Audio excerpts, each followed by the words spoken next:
An alumni of IIM Ahmedabad, he earned his doctoral decoration from the University of California, Los Angeles, and went on to become the director of the MBA program at Wharton. A teacher and a consultant of highly credible international repute, especially in the automotive and private equity space. Dr. Anjani's teaching, researching and consulting expertise lie in subjects that are not only difficult to pronounce, but even more difficult to understand.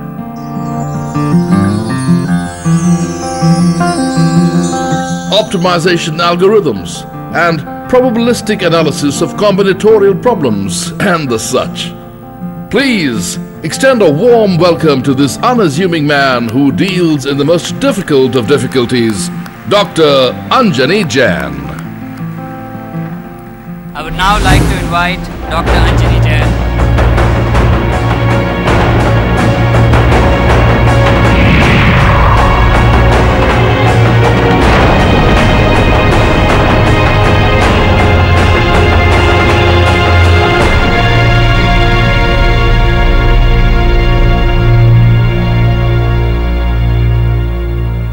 Ladies and gentlemen, Dr. Anjani Jain.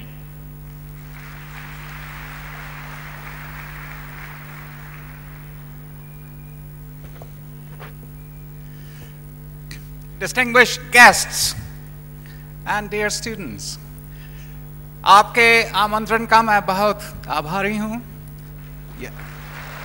मैं इंदौर का ही भूमि पुत्र हूँ, जैसे आपने सुना, और हिंदी मेरी मातृभाषा है, लेकिन इंदौर से निकले हुए करीब 35 साल हो गए, तो हिंदी में सुविधा कुछ कम हो गई है, तो मैं आपको कुछ जो थोड़ी बातें बोलना चाहता हूँ अब अंग्रेजी में ही करूँगा. So I am indeed very honored to be at this gathering of some of the most luminary leaders of Indian business and government. It's truly inspiring to be here and immensely gratifying to see what all of you have done to transform this city, which in my time here was a bit sleepy. I sometimes described it to my American friends as the Midwest of India. And it's absolutely energizing to be here after a long hiatus. So I'll draw upon my experience as an educator, and I'll offer some reflections on the opportunities and challenges facing India's higher education system. And though my comments are somewhat orthogonal to the theme of this conference, I'll make the claim that as leaders in your respective domains, all of you have a stake in improving education at all levels in the country. I'm deeply honored to be sharing this podium with Mr. N.R. Narayan Murthy, whose lifetime of extraordinary achievement we are all here to celebrate, and of the many strokes of good fortune that have shaped the arc of my life. Perhaps none was more significant than meeting Murthy and Sudha at a young age, about 33 years ago in Pune. Murthy was beginning to lay the foundation of Infosys while working at Patni Computer Systems, a company that has connections to the city of Indore. Sudha was a bright young engineer who worked at Telco while supporting Murthy's nascent quest. Not all of you might know this, but as the topper of her class at IISc Bangalore, Sudha had a full scholarship for a PhD in electrical engineering at MIT, but chose to stay in India and support Murthy.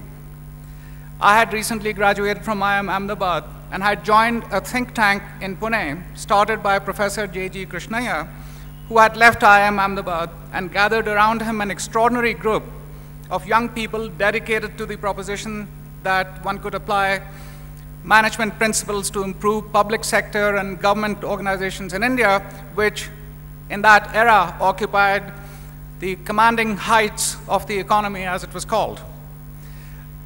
As a whiz kid computer scientist, whom we held in awe, Murthy was one of the first staff members of Systems Research Institute, or SRI as the think tank was called, and was brought along by Professor Krishnaiah from IIM Ahmedabad. So, stories of Murthy's life, some beautifully chronicled by Sudha in her books, of his principled and purposeful quest that led to the creation of Infosys are now legend. But there is one story that I suspect you don't know because it came to me from Murthy himself quite by chance about 12 years ago when we were reminiscing about our days in Pune and SRI. 2 years later, Murthy was the chief guest at Wharton's graduation ceremony, and in my speech as Vice Dean, I took the liberty of narrating this story to Wharton's graduating class, and I'm taking the liberty of repeating it here.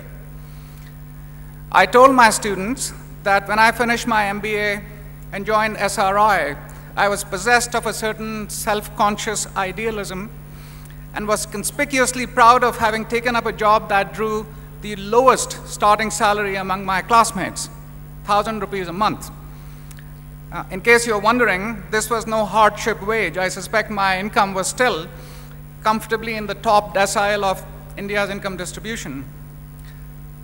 What I did not know at the time, what nobody knew, and what I did not find out until that chance conversation 12 years ago, was that Murthy, who earned no more than I did, had privately gone back to Professor Krishnaiah a couple of months after joining SRI and had told him that he only needed half the salary that he was being paid.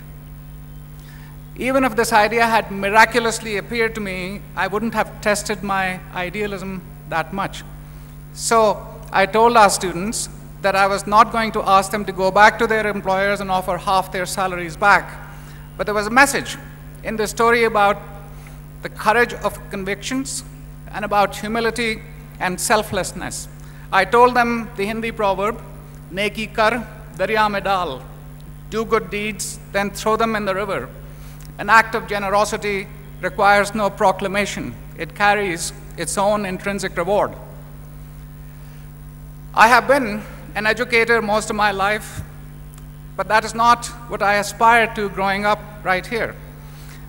Born and educated largely in Indore, my own trajectory of life has been shaped as much by good fortune and serendipity as by a planned pursuit. I was fortunate to be born in a family that valued education and hard work. As displaced persons who lost most of their possessions, material possessions in West Punjab, when partition came, my grandparents started life from scratch in a new land. They were keenly aware that their most valuable possession was their education. My paternal grandfather, who as a doctor could carry his profession with him, found Indore to be an inviting combination of temperate climate and a gentle society and made the city his home. He eventually became well known as one of Indore's best physicians and a great humanitarian. My father, who is in the audience along with my mother, my brother and his wife, and my uncle, who I'll mention in a moment. So my father and his siblings all became successful in their chosen endeavors and remained untainted by worldly success. My father served with dignity, dedication, and uncompromising integrity in the Indian Police Service, even as he saw a culture of corruption hold sway all around him. He retired as a DGP and then was called upon to serve as a vice chancellor of 2 different universities. My mother devoted her life to raising us with gentle love and nurturing care that taught us right from wrong and gave us the freedom and confidence to venture beyond our boundaries. My father's older brother, Dr. Jain, who is here, is one of the finest mathematicians that I have known, who dedicated his life to doing world-class mathematical research in a system that neither expected nor rewarded it. He was also an inspirational and exacting teacher, as I learned from first-hand experience in his courses at Holkar College. I shared this autobiographical note, perhaps overtaxing your indulgence, only to say that I look back to my antecedents in the city with a great deal of fondness and gratitude. My years of schooling at Bal Vinay Mandir, an astonishingly progressive school founded by the great educator Mrs. Padmanabhan, and my subsequent sojourns at Kendriya Vidyalaya and Holkar Science College